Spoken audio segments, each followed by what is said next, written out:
इथे मी 1 किलो मठाची डाळ घेतलेली, या 6 वाट्या आणि या 5 वाट्या घेतलेल्या मुगाची डाळ आणि 1 वाटी हरभऱ्याची डाळ, असं सर्व मिश्रण 2 किलो.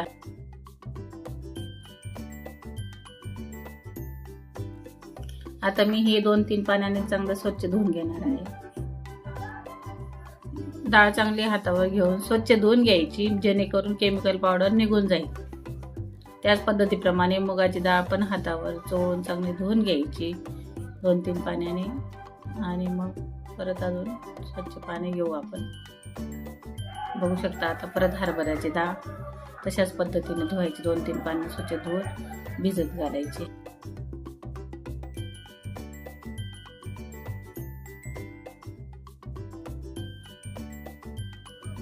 सर्व डाळी आता धुवून झालेल्या आहेत. रात्रीचे 12 वाजलेले आहे. आता आपण याच्यावर झाकण ठेवून भिजत घालणार आहोत. हे डाळ फक्त आपण 5 ते 6 तासच भिजत घालायची आहे.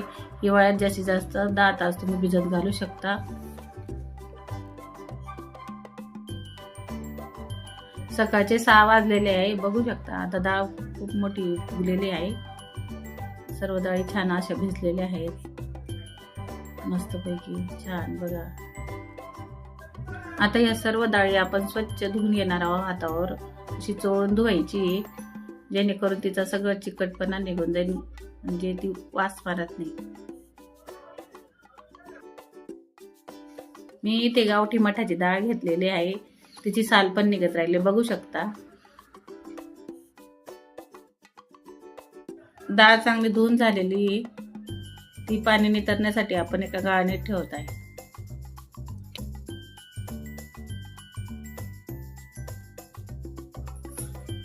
इथं डाळ पाणी नितरण्यासाठी ठेवलेली आहे.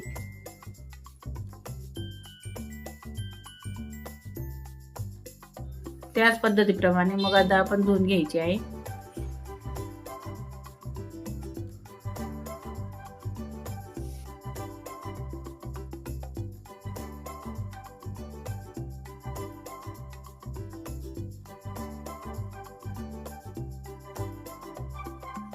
आता आपण मुगाच्या डाळीला पाणी नितरण्यासाठी ठेवणार आहे.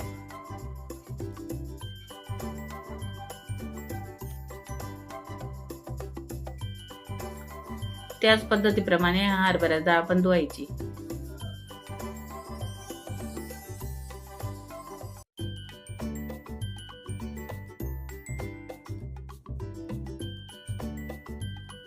आता इथं 2 मी छोटे गमेले घेतलेले, त्याच्यावर चाळण ठेवणार आहे. बघू शकता. आणि त्याच्यावर कॉटनचा एक कपडा घेतला. एक एक करून आता मी 3 डाळी टाकून घेणार आहे.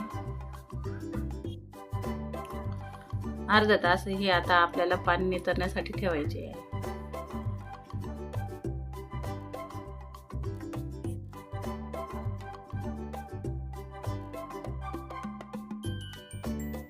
त्यानंतर इथे मी हिरवीगार कोथिंबीर घेतलेली आणि 1 वाटी लसूण घेतलेले. बघू शकता तुम्ही. आता डाळीतलं सगळं पाणी नितरून गेलेलं आहे. मी इथे 1 डबा घेतलेला आहे आणि थोडं थोडं करून सगळं टाकून घेणार आहे आणि गिरणीतून दळून आणणार आहे. इथे मी कोथिंबीर घेतली आणि लसूण पण टाकून घेतला आहे. वड्यांना मी ओलाच लसूण वापरते, कारण याची चव छान लागते. हे सर्व मी गिरणीतून दळून आणणार आहे. डाळ दळून आणले आहे, ती आता एका घमेल्यात काढून घेऊ.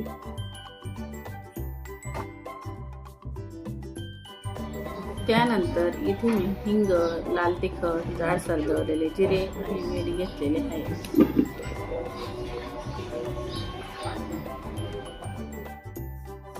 2 चमचे जिरे इथे मी टाकते.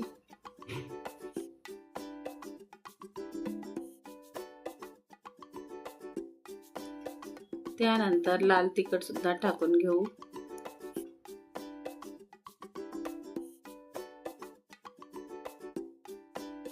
चवीनुसार मीठ टाकू.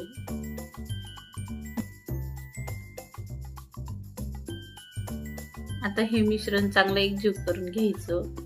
तुम्ही जेवढे हे मिश्रण एकजीव कराल तितकं ते मूर्त व चविष्ट लागते.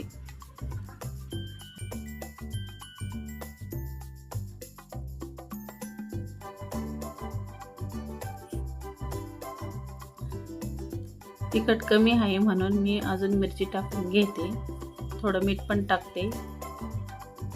चव घेऊन बघायची, खाराने बरोबर समजतं. आता हे चांगलं मिक्स करून घ्यायचं म्हणजे मसाले छान मिक्स होतात.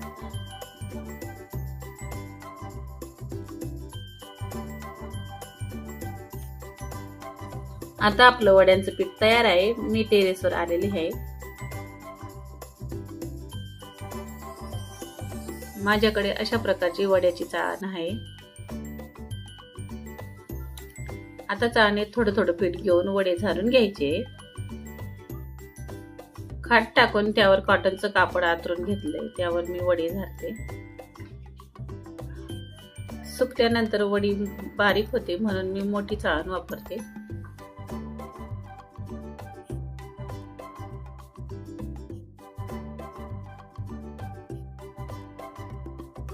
तुम्ही बघू शकता कलर किती छान आला आहे.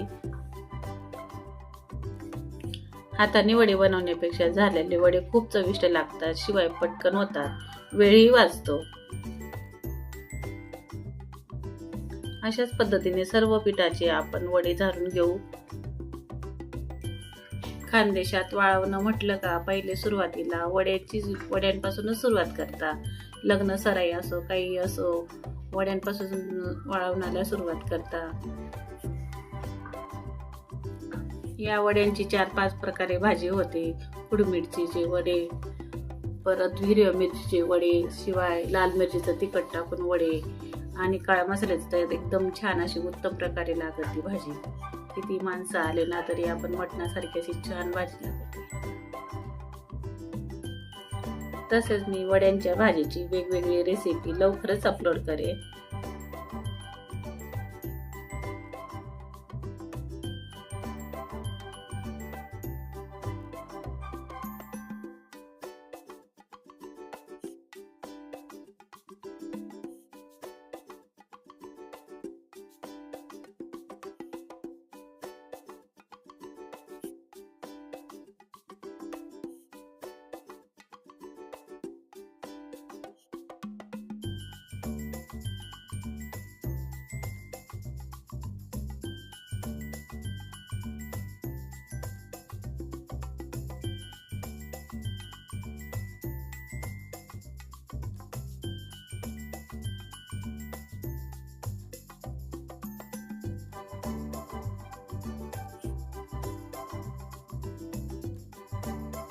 आपले वडे झारून झाले. मी खाट उन्हात ठेवली.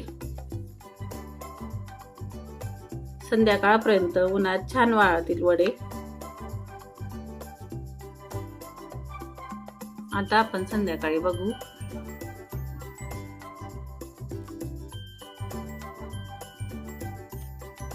आता आम्ही टेरेसवर आलेलो आहोत आणि संध्याकाळचे 6:30 वाजलेले.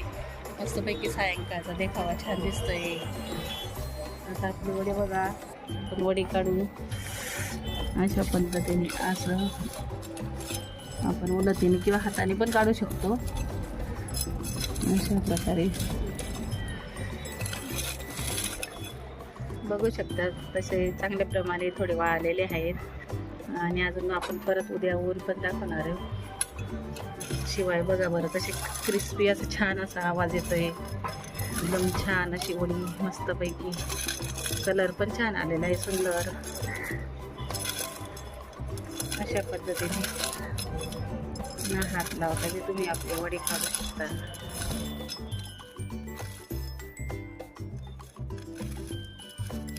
भाजी बनवायला काही नसेल तर वडे हे बेस्ट ऑप्शन आहे. अगदी 5 मिनिटात भाजी तयार होते.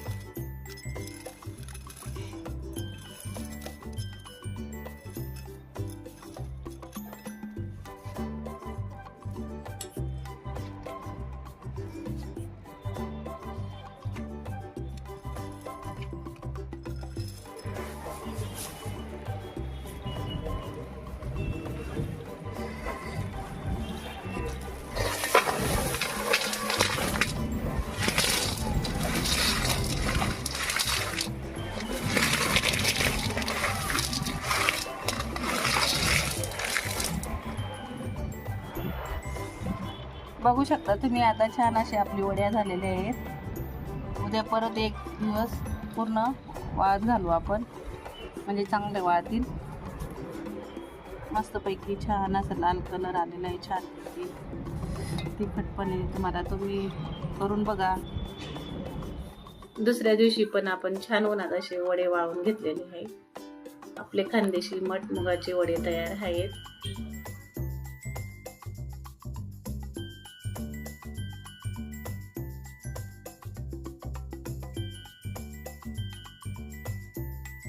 तुम्हाला रेसिपी कशी वाटली हे कमेंट करून नक्की सांगा. रेसिपी आवडली असेल तर चॅनलला सबस्क्राईब करा, लाईक करा आणि शेअर करा. पुन्हा भेटू नवीन रेसिपी सोबत. तोपर्यंत घरचं खा आणि आनंदात खा.